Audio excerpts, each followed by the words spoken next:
Bharat Ratna doctor Bhimrao Ambedkar ಅವರಿಗೆ ಕೋಟಿ ಕೋಟಿ ನಮನ. ಇವರ ಜೀವನವನ್ನು ಆಧರಿಸಿ ಈ ಧಾರಾವಾಹಿಯನ್ನು ನಿರ್ಮಿಸಲಾಗಿದೆ. ರಾಷ್ಟ್ರಕ್ಕೆ, ರಾಷ್ಟ್ರದ ಜನರಿಗೆ ಅಂಬೇಡ್ಕರರ ಕೊಡುಗೆ ಅಪಾರ. ಹಲವಾರು ಅಧಿಕೃತ ಪುಸ್ತಕಗಳನ್ನು ಆಧರಿಸಿ ಈ ಕಥೆಯನ್ನು ತಮ್ಮ ಮುಂದೆ ಇಡಲಾಗಿದೆ. ಈ ಧಾರಾವಾಹಿಯನ್ನು ವಾಹಿನಿಯು ನಿಷ್ಠೆಯಿಂದ ನಿರ್ಮಿಸಿದ್ದು, ಬಾಬಾ ಸಾಹೇಬರ ಜೀವನ ಮತ್ತು ಸವೆಸಿದ ಹಾದಿ ಪ್ರತಿಯೊಬ್ಬರಿಗೂ ಸ್ಫೂರ್ತಿ ನೀಡುತ್ತದೆ ಎಂಬುದನ್ನು ವಾಹಿನಿಯು ಬಲವಾಗಿ ನಂಬಿದೆ.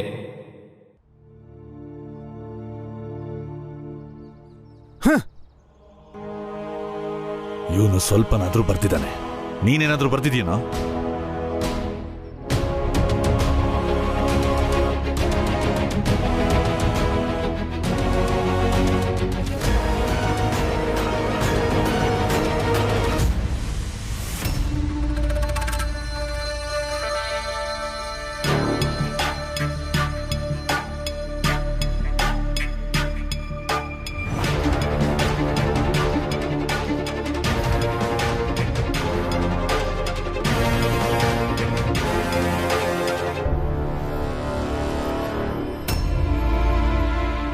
ರಮಾ, ನಿನ್ನ ಗಂಡನ ಮನೆಗೆ ಕರ್ಕೊಂಡು ಹೋಗು.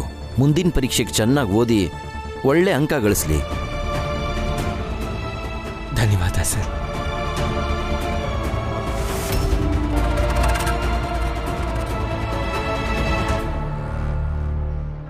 ಭೀಮರಾವ್, ನಿನಗೆ ಗ್ರಾಜ್ಯುಯೇಷನ್ ಖಂಡಿತ ಸಿಗಲ್ಲ. ಸಿಗೋದಕ್ಕೆ ನಾನು ಬಿಡೋದೂ ಇಲ್ಲ.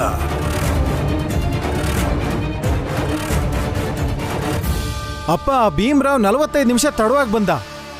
ಆದ್ರೂ ಹೇಗೆ ಎಲ್ಲ ಪ್ರಶ್ನೆಗೆ ಉತ್ತರ ಬರ್ದಿದ್ದಾನೆ ಅಂತಾನೆ ಗೊತ್ತಾಗ್ತಿಲ್ಲ. ನಮ್ಮ ಇಡೀ ಕ್ಲಾಸಲ್ಲಿ 3 ಜನ ಎಲ್ಲ ಪ್ರಶ್ನೆಗೂ ಉತ್ತರ ಬರ್ದಿರೋದು.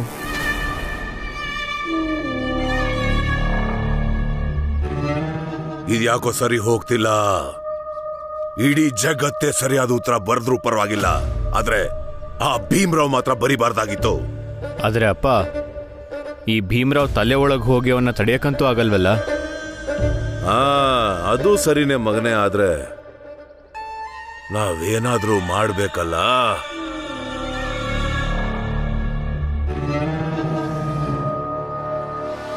ಮೈಪಾಲ, ಇನ್ನೋದು ಎಷ್ಟು ಪರೀಕ್ಷೆಗಳು ಬಾಕಿ ಇದೆ? 5 ಇದೆ ಅಪ್ಪ. 5? ಹಾಗಾದ್ರೆ ನಾವು 5 ಬೇರೆ ಬೇರೆ ಉಪಾಯಗಳು ಮಾಡಬೇಕಾಗುತ್ತೆ. ಆ ಭೀಮರಾವ್ ಒಂದಲ್ಲ ಒಂದು ಪರೀಕ್ಷೆ ಬರೀದೇ ಇದ್ರೆ ಸಾಕು. ಒಂದು ಪರೀಕ್ಷೆ ಅವನು ಬರೆಯೋಕ್ಕಾಗ್ಲಿಲ್ಲ ಅಂದ್ರೆ ಭೀಮರಾವ್ ಮತ್ತೆ ಮೈಪಾಲ, ನೀನ್ ಹೋಗಿ ನಿನ್ ಪರೀಕ್ಷೆಗೆ ಸಿದ್ಧತೆ ಮಾಡ್ಕೋ. ನಾನು ಮತ್ತೆ ಶಿಶುಪಾಲ ಇಬ್ರು ಸೇರ್ಕೊಂಡು ಈ ಸಲ ಆ ಭೀಮರಾವ್ ಪರೀಕ್ಷೆ ಹೇಗ್ ಬರೀತಾನೋ ನೋಡ್ತೀವಿ.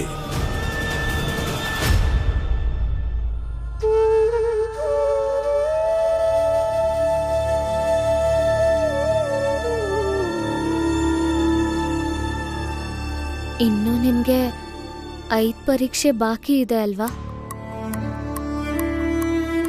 ಆ ಮೇಘನಾಥ್ ಅವರು ಸುಮ್ಮನೆ ಕೂತ್ಕೊಳ್ಳಲ್ಲ. ಖಂಡಿತ ಏನಾದ್ರೂ ಷಡ್ಯಂತ್ರ ಮಾಡ್ತಾರೆ. ನಿಮ್ಮನ್ನ ಕಾಲೇಜಿಗೆ ಬರ್ದೇ ಇರೋ ಹಾಗೆ ಮಾಡ್ತಾರೆ. ಒಂದ್ ವೇಳೆ ಬಂದ್ರೂ ಏನೂ ಬರೀದೇ ಇರೋ ಹಾಗೆ ಮಾಡ್ತಾರೆ.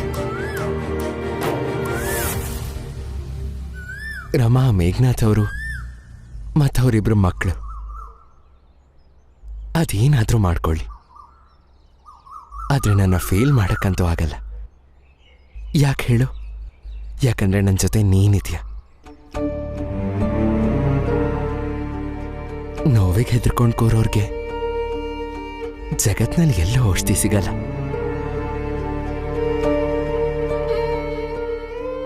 ನೀನೇ ನನ್ನ ಔಷಧಿ ರಾಮ. ನನ್ನ ಏಕೈಕ ಧೈರ್ಯ ನೀನು. ನನ್ನ ಪ್ರತಿ ಕಷ್ಟದಲ್ಲೂ ನನ್ನ ಜೊತೆ ನಿಲ್ಲೋದಕ್ಕೆ ಅಂತ ಓಡೋಡಿ ಬರ್ತೀಯ. ಇವತ್ತು ಕೂಡ ನೀನು ಸರಿಯಾದ ಸಮಯಕ್ಕೆ ಬರದೇ ಹೋಗಿದ್ದಿದ್ರೆ ಗುರುಗಳು ನನ್ನನ್ನು ಕೊಠಡಿ ಒಳಗಡೆ ಹೋಗಕ್ಕೆ ಬಿಡ್ತಿರ್ಲಿಲ್ಲ.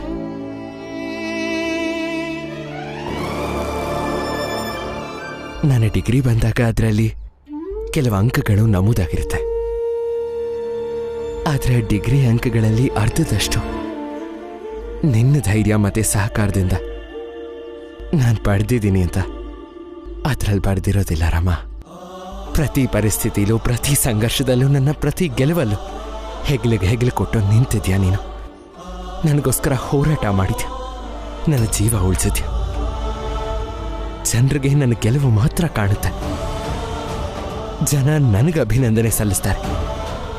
ಆದ್ರೆ ಆ ಜನರಿಗೆ ಕಾಣದೇ ಇರೋದು ಈ ಗೆಲುವಿಗೆ, ಈ ಸಂಘರ್ಷಕ್ಕೆ ನನ್ನ ಶ್ರಮ ಎಷ್ಟಿತ್ತೋ ಅಷ್ಟೇ ಶ್ರಮ ನೀನು ಹಾಕಿದ್ಯಾ.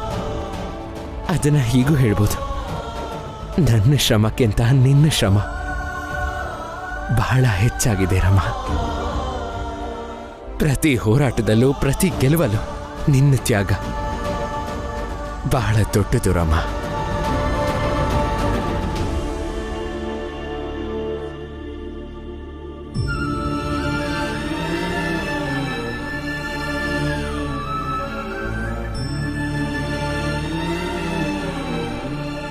ನೀನು ನನ್ನ ಜೀವನದ ಪ್ರೇರಣೆ ರಮ.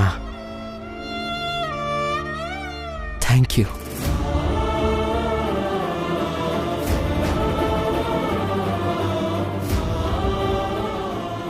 ನೀವು ಇಂಥ ಮಾತಾಡೋದಕ್ಕೆ ನಾನು ಹೆದರ್ಕೊಳ್ಳೋದು. ನಿಮಗ್ ನನ್ನಿಂದ ಏನ್ ನಿರೀಕ್ಷೆ ಇದೆಯೋ ನನಗೆ ಗೊತ್ತಿಲ್ಲ. ಅದನ್ನ ಪೂರ್ತಿ ಮಾಡಕ್ಕಾಗತ್ತೋ ಇಲ್ವೋ ಅಂತ. ಆ ನಿರೀಕ್ಷೆನ ನೀನಾಗ್ಲೇ ಮೀರಿದ್ಯಾ. ಅದಕ್ಕಿಂತ ಹೆಚ್ಚೇನ್ ಬೇಕು? ಮನೆಗೆ ಹೋಗೋಣ ಬಾ. ಬೇಡ, ಔಷಧಿ ಹಚ್ತೀನಿ.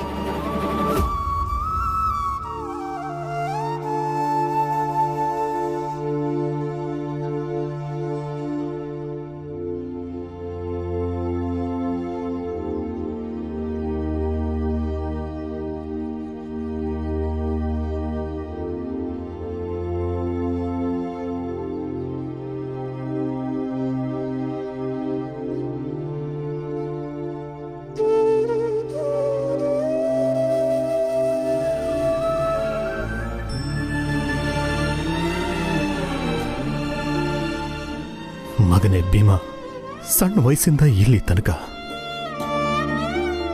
ನಿನಗೆ ವಿದ್ಯೆ ಮೇಲಿರೋ ಆಸಕ್ತಿನ ನೋಡಿ ನನಗಂತೂ ಹೃದಯನೇ ತುಂಬಿದೆ. ಧನ್ಯ ನಾನು. ನನಗೆ ನಿನ್ನಂಥ ಮಗನ್ನ ಪಡೆದಿರೋದಕ್ಕೆ ಒಂದು ಸಣ್ಣ ಆಸೆ. ಸಾಯೋದಕ್ಕಿಂತ ಮುಂಚೆ ಒಂದು ಸಲ ನೀನು ಸ್ನಾತಕೋತ್ತರ ಪದವಿ ಪಡೆಯೋದನ್ನ ನೋಡಿದ್ರೆ ಸಾಕು ಭೀಮಾ. ಆಮೇಲೆ ನನ್ನ ಸತ್ರು ಚಿಂತೆ ಇಲ್ಲ.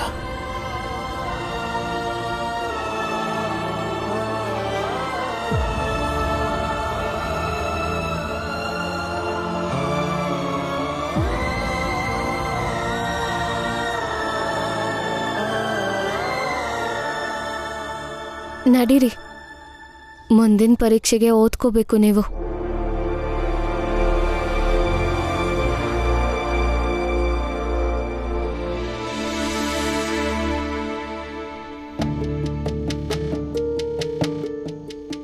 ಅತ್ತೆ ನಿನ್ ಸೀರೆಗೆ ಏನ್ ಮಾಡಿದ್ರು? ಅದೇ ಕೆಲ್ಸನ ಮೀರತ್ತೆ ಅವ್ರ ಸೀರೆಗೆ ಮಾಡಿದ್ರು. ಆಮೇಲೆ ಬಾಲಣ್ಣ ಬಂದು ಎಲ್ಲ ಸೀರೆನೂ ತಗೊಂಡು ಹೋಗಿ ಅದೆಲ್ಲ ನಾನೇ ಒಕ್ಕೊಂಡು ತಗೊಂಡು ಬರ್ತೀನಿ ಅಂತ ಹೇಳಿದ್ರು.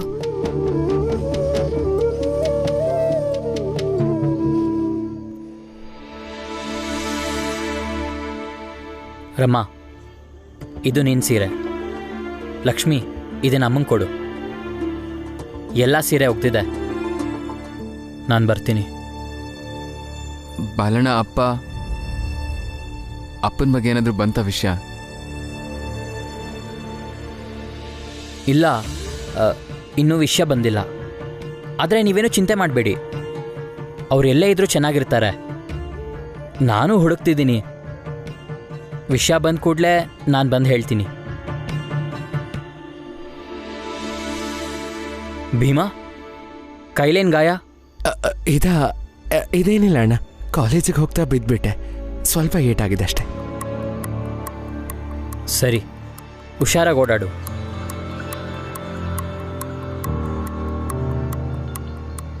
ರಮಾ, ನಡಿ, ಈ ಸೀರೆಗಳನ್ನ ಒಳಗಿಡೋಣ. ಬಾ. ಬನ್ನಿ, ನೀವು ಓದ್ಕೊಳ್ಳಿ. ಇರು, ನೀನು ನನ್ನ ಜೊತೆ ಬಾ. ನನಗೆ ಯಾಕೋ ಬಾಲಣ್ಣನಿಗೆ ಅಪ್ಪ ಎಲ್ಲಿದ್ದಾರೆ ಅಂತ ಗೊತ್ತಿದೆ ಅನ್ಸುತ್ತೆ. ಆದ್ರೆ ಈ ರಾತ್ರಿಲಿ ಎಲ್ಲ ಈ ಹೋಗೋದು? ಸೀರೆನ ಇಲ್ಲೇ ಇಟ್ ಬಾ, ನಾನು ಹೇಳ್ತೀನಿ.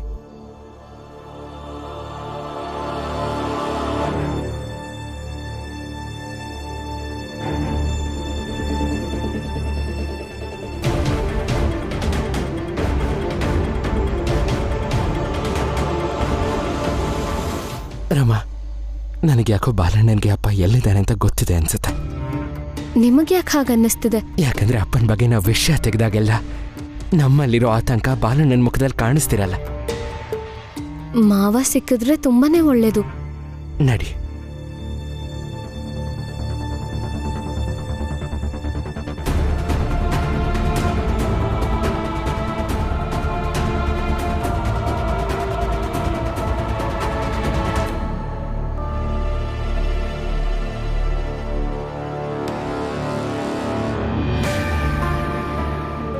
ಅಪ್ಪ, ಎಲ್ಲಿದ್ದೀರಾ ನೀವು? ನಿಮ್ಮ ಬಗ್ಗೆ ಎಲ್ಲರೂ ಆತಂಕದಲ್ಲಿದ್ದಾರೆ. ಎಲ್ಲೇ ಇದ್ರು ಬನ್ನಿಪ್ಪ ಮನೆಗೆ.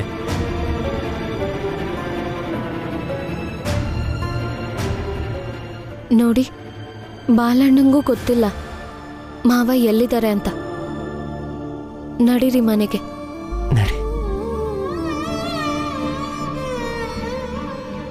ಭೀಮಾ, ನಾನಿನ್ ದೊಡ್ಡಣ್ಣ ಕಣೋ, ನನಗೂ ಬುದ್ಧಿ ಇದೆ.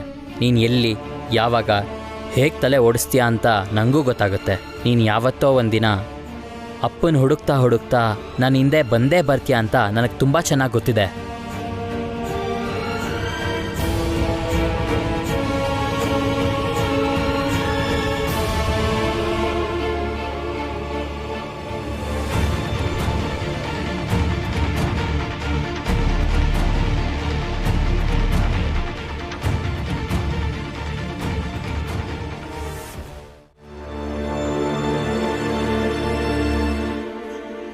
ಮಾವ, ಬನ್ನಿ, ಊಟ ಮಾಡಿ.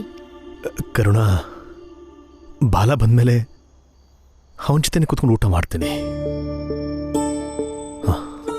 ನನಗೆ ಮಕ್ಕಳ ಜೊತೆ ಕೂತು ಊಟ ಮಾಡಿ ಅಭ್ಯಾಸ, ಬಿಡಕ್ಕಾಗಲ್ಲ ನೋಡು.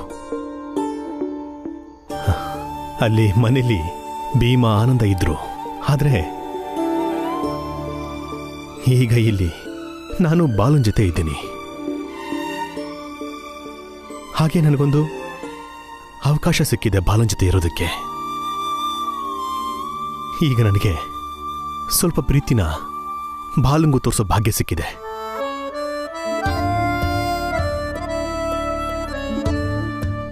ಮಗಳೇ, ಬಾಲಂಗೆ ಸ್ವಲ್ಪ ಮುಂಗೋಪ ಅಷ್ಟೆ. ಆದ್ರೆ ನನಗೆ ಗೊತ್ತು ಅವನಿಗೂ ನನ್ನ ಮೇಲೆ ಪ್ರೀತಿ ಇದೆ ಅಂತ.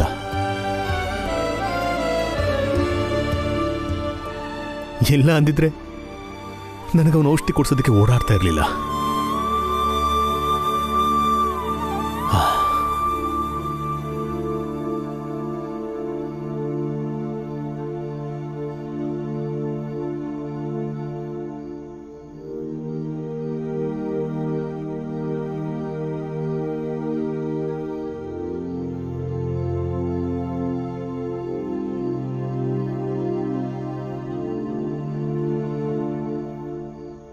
ಕರುಣಾ, ಸಿಕ್ಕಾಪಟ್ಟೆ ಹೊಟ್ಟೆ ಹಸಿದಿದೆ ಕಣೆ, ಬೇಗ ಊಟ ಹಾಕು. ಇವತ್ತು ನಾನು ಅಪ್ಪ ಒಟ್ಟಿಗೆ ಊಟ ಮಾಡ್ತೀವಿ. ಬನ್ನಿಪ್ಪ, ಕೂತ್ಕೊಳ್ಳಿ. ಭಗವಂತ, ನೋಡಿದ್ರೆ ಅಪ್ಪನೂ ನನಗೋಸ್ಕರ ಊಟಕ್ಕೆ ಕಾಯ್ತಿದ್ರು ಅನ್ಸುತ್ತೆ. ಬೇಗ ಊಟ ಕೊಡು. ಬಾಲ, ಮನೇಲಿ ಎಲ್ಲರೂ ಹೇಗಿದ್ದಾರೆ? ಎಲ್ಲರೂ ಚೆನ್ನಾಗಿದ್ದಾರಪ್ಪ. ಎಲ್ರಿಗೂ ನಿಮ್ಮದೇ ಚಿಂತೆ. ರಮಾ ಮತ್ತೆ ಭೀಮಾ ನನ್ನ ಹಿಂಬಾಲಿಸಿದ್ರು. ಈಗ ಏನು? ನೀವು ಎಲ್ಲಿದ್ದೀರಾ ಅಂತ ನಂಗೆ ಗೊತ್ತಿದೆ ಅಂತ ಅನ್ಕೊಂಡಿದ್ದಾರೆ. ತಗೊಳ್ಳಿ, ಊಟ ಮಾಡಿ.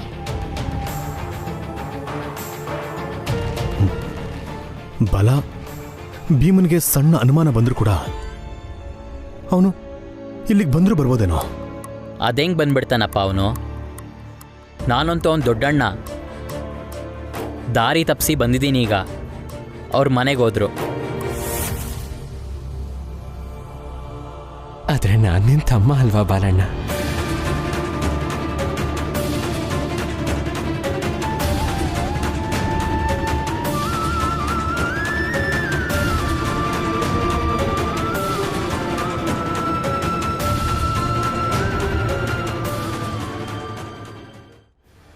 ಅದಕ್ಕೆ ನಮ್ಮಿಬ್ಬರಿಗೂ ಊಟ ಹಾಕ್ಕೊಡಿ ಅಲ್ವಾ? ಹಾ, ಬನ್ನಿ ಕುತ್ಕೊಳ್ಳಿ. ಮೊದಲನೇ ಸಲ ಮನೆಗೆ ಬಂದಿದ್ದೀರಾ, ಹಾಗೆ ಹೋಗಕ್ ಬಿಡ್ತೀನಾ?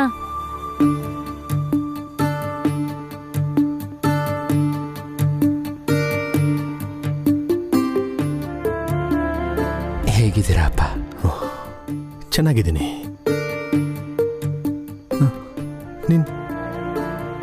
ನಿನ್ ಕೈಗೆ ಏನೋ ಗಾಯ ಆಗಿದೆ. ಇದೇನಿಲ್ಲ, ಕಾಲೇಜ್ ಹೋಗುವಾಗ ಬಿದ್ಬಿಟ್ಟೆ.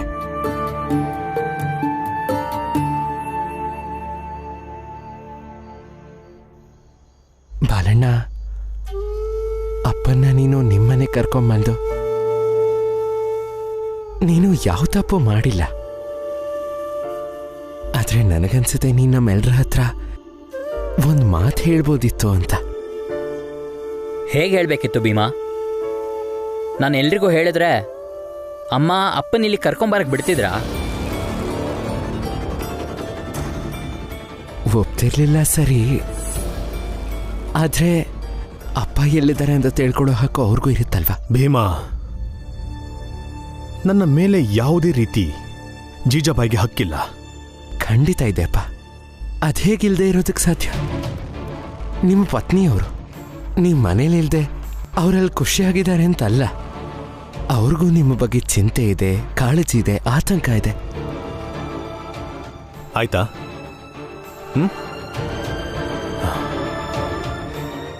ಹೋಗು, ರಮನ್ನ ಮನೆ ಕರ್ಕೊಂಡು ಹೋಗು. ಹಾಗೆ ಮರ್ತೋಗು ನಾನು ನಿನಗೆ ಸಿಕ್ಕಿದ್ದೆ ಅನ್ನೋದು. ಬೇಡ ಇರು ಭೀಮಾ, ಊಟ ಮಾಡ್ಕೊಂಡು ಹೋಗು. ತಗೊಳ್ಳಿ, ಊಟ ಮಾಡಿ.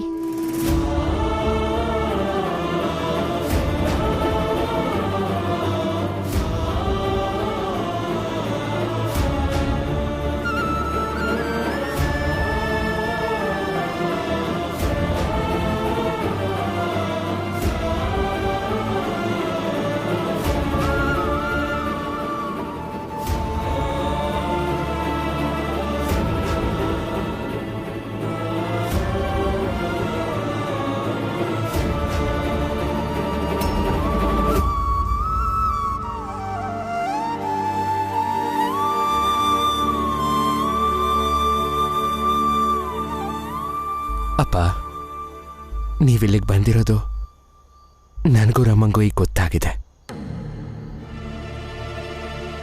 ಆದರೆ ನನ್ನ ಪ್ರಕಾರ ನೀವಾಗ ನೀವೇ ಬಂದು ಮನೇಲಿ ಎಲ್ಲರ ಹತ್ರ ಹೇಳೋದು ಒಳ್ಳೇದು ಅನ್ನಿಸ್ತಿದೆ. ಅಕಸ್ಮಾತ್ ನೀವು ಹೇಳದೇ ಇದ್ರೆ ನಾನೇ ಖುದ್ದಾಗಿ ಎಲ್ರಿಗೂ ಹೇಳೋ ಸಂದರ್ಭ ಬರ್ಬೋದು. ಭೀಮಾ, ನೀನಿವಾಗ ಈಗ ಹಠ ಮಾಡ್ಕೊಂಡು ಕೂತ್ಕೊಂಡ್ರೆ ತೊಂದರೆಗಳಿನ್ನೂ ಹೆಚ್ಚಾಗತ್ತಷ್ಟೇ. ಸದ್ಯಕ್ಕೆಲ್ಲ ಸರಿ ಇದೆ, ಇವಾಗೆಲ್ಲನೂ ಹಾಗೆ ನಡ್ಕೊಂಡು ಹೋಗ್ಲಿ ಬಿಡು. ಅವಶ್ಯಕತೆ ಇದೆ ಬಾಲಣ್ಣ. ಅಪ್ಪ ಎಲ್ಲಿದ್ದಾರೆ ಅಂತ ಗೊತ್ತಾಗದೆ ಇದ್ದಿದ್ರೆ ಅದೊಂದು ಬೇರೆ ವಿಷಯ ಆಗ್ತಿತ್ತು. ಈಗ ನನಗೆ ಅಪ್ಪ ಎಲ್ಲಿದ್ದಾರೆ ಅಂತ ಗೊತ್ತು. ಮತ್ ನಾನು ಹೇಗೆ ಸುಳ್ಳು ಹೇಳ್ಕೊಂಡಿರೋದಕ್ಕೆ ಸಾಧ್ಯ? ಈಗ ನಾನು ಹೋಗಿ ವಠಾರದಲ್ಲಿ ಜೀಜಾಬಾಯಿ ಅವ್ರ ಹತ್ರ ಅಪ್ಪ ಇಲ್ಲಿದ್ದಾರೆ, ಅಪ್ಪ ಹುಷಾರಾಗಿದ್ದಾರೆ ಅಂತ ಹೇಳಿದ್ರೆ ಅವ್ರಿಗೂ ನೆಮ್ಮದಿ ಇರುತ್ತಲ್ವಾ? ನೀನು ಸುಧಾರಿಸಲ್ಲ ಬಿಡು ಭೀಮಾ. ನೀನೇನು ಅನ್ಕೊಂಡಿದ್ಯೋ ಅದೇ ಸರಿ ಅಂತ ವಾದಿಸ್ತೀಯ, ನೀನು ಮಾಡಿದ್ದೇ ಸರಿ ಅಂತ ಭಾವಿಸ್ತೀಯ. ಅಪ್ಪ, ನೀವಾದರೂ ಹೇಳಿ ಅವನಿಗೆ.